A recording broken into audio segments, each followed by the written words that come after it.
प्राणायाम, ध्यान, धारणा आणि समाधी हे खऱ्या अर्थानं योगाच्या 8 क्रिया आहेत. या 8 क्रियाच्या विस्तृत त्याच्यामध्ये न जाता फक्त मी एवढंच सांगतो की प्रत्याहार म्हणजे काय करायचं.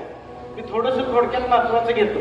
प्रत्याहार म्हणजे आपल्याला सगळ्यात महत्वाची गोष्ट आहे. महात्मा गांधीजींची 3 माकडं आहेत. महात्मा गांधीजींची 3 माकडं काय आहेत ती कॉन्सेप्ट. तर जे वाईट आहे ते आपण पाहायचं नाही, जे चुकीचं आहे कानावर ते आपण आतमध्ये घ्यायचं नाही, आणि जे बोलतो आपण ते चुकीचं बोलायचं नाही. ही खऱ्या अर्थानं प्रत्याहार म्हणजे नको असलेली गोष्ट आपण टाळायची. कासव आपण बघितलं ना, कासव बघितलं की कासव काय करतं, ज्या वेळेला भोकाय त्यावेळेला त्याची मान आतमध्ये घेतो.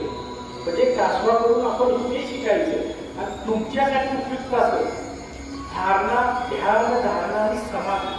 धारणा म्हणजे काय, विद्यार्थी नेहमी परीक्षा देत असतो. परीक्षा देणं ही त्या विद्यार्थ्याची धारणा असते.